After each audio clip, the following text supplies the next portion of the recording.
everybody. Thank you very much. Thanks for sticking around. Now, before we get on, let me share this with you. I was excited when I saw this. You know, they say that a dog owner often ends up looking like their dog, or maybe the dog winds up looking like the dog owner, OK? Well, now the dog owner really can look like their pet because they can wear clothes made out of the dog's own hair, OK? These owners, these are some genuine photos, these owners, they've petted their dog so much and then they collected the hair, OK, and they had them spun into yarn, this is genuine, and they had clothes made out of their dog's hair for when they walk the dog. So, look at this. There's one, OK? That's not a bad jumper.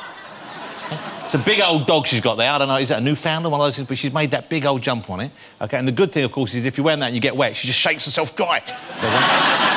Here's another one. This is, once again, it's a genuine thing. Look at that. Wow, wow. I tell you what, she looks hot. I thought it was Gaga for a minute. So I thought I'd have a go myself. And the trouble is, though, my dogs are all small dogs and they're all short-haired dogs. So all I could gather, this was all they could make for me. I got this made from my pugs, OK? But we have got another coat here. This was made out of Alsatian fur, and we thought we'd show you. But the advantage of these things is that because it's made of dog hair, you know... Oh, hold on. Yeah. It'll hang yourself up. Fetch! There you go.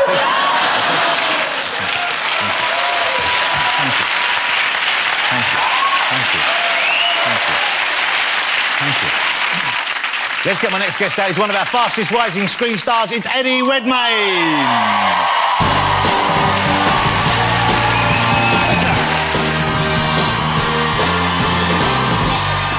It's the fastest anyone's ever come out of that room. Eddie Redmayne, don't sit down, Eddie.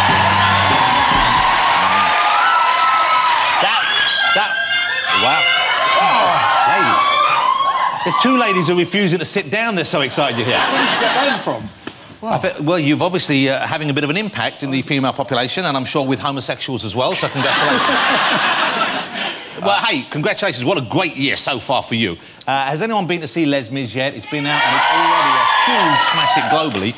Terrific performance for you. You've just come back from LA from the Golden Globes. How was that? Do you know what? It was kind of wonderful. I've never been to anything like it, and it's this weird thing because it's sort of big dinner party, and everywhere you look, you sort of sit there and go, "Oh God, that guy looks like Bradley. It's Bradley Cooper." Or you find yourself. I was in a loo. I went to the loo, and there was a sort of bouncer outside the loo, and I was taking a pee, and this guy next to me goes, "I like your work." And I was like, "Oh, thank you," and it was Puff Daddy. And, but I then got serious stage fright and sort of stood there pretending to go to the loo for about a minute. So, you got puff fright? Yeah, you couldn't... Puff fright. Yeah. I mean, he's quite intimidating. But I bet Diddy was diddling like nobody's business. Was having a go. So Les Mis, it's already won some awards. It's up for many more.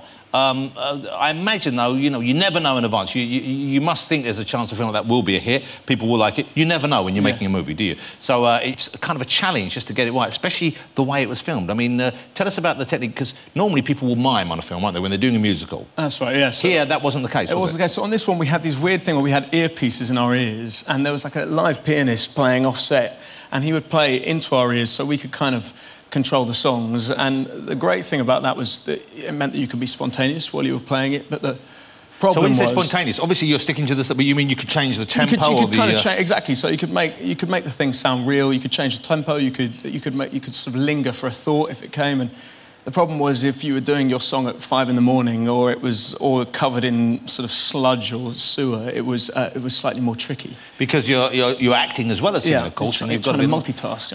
The two performances in the film, which well, I mean, every performance in the film is good, but the two moments I think that everyone remember are the moment that Anne Hathaway sings her bloody miserable song. Yeah. Okay? Lives up to the film's title. It does. And the bit at the end when you sing the big song that you have. Oh, that's thank you. Incredible moments, both of them. And really, but once again, a lot of pressure to carry on you on that day, I imagine, because you know that's one of the most famous songs in the musical, which is the most watched musical in the world. Well, you sort of I kind of grew up. You know, I saw it when I was a kid, and it was that sort of ridiculous story that I would go on family holidays in a car, and my brother would sing Hugh Jackman's part, and I would sing Russell's part, and so it was that way that we'd grown up, and I'd listened to Michael Ball's version, and when you turn up on the day and you have to be the guy attempting to do that, I think I did about 4 or 5 takes, and Tom, the director, was like, fine, that's great, I think we got it. And I was like, no. We keep going until there's blood coming out of my eyeballs because I know that all the hardcore fans are going to be like, well, he wasn't Michael Ball, so I just need to know that I've kind of flagellated myself enough to get there. But you must be, I'm sure, filled with the results. And do you like to watch yourself on screen? I mean, I saw it in IMAX one of the first times, and you can literally sort of trace, it's like dot to dot on my freckles. It becomes like a kind of... You are quite freckly, aren't you? I'm pretty freckly. A lot of sun damage, mate. Is it... Are you freckly all the way down, or is it kind of... Good question. I'm curious as to whether... Did it die off, like, at the chest area, or did it go all the way down? Does it look like you're wearing a shirt and then the legs are white? I mean, there's definitely a lot of whiteness, I'm not going to lie. Do you have freckles on your genitals as well, or is that a kind of freckle-free area? Have you never looked yourself? No, my genitals are freckle-free, I think. What about on your no doubt very pert buttocks? Are they freckly or are they pale, like ivory balls, like crystal balls in which I could see my future? I think my non-existent arse has maybe a mole or two. All right, we've covered freckles about as extensively as anyone. Let's show you now. Once again, I don't know how many people have been to see Les Miserables yet, but I'm sure those that have will be going again, because already this is a big hit, isn't it?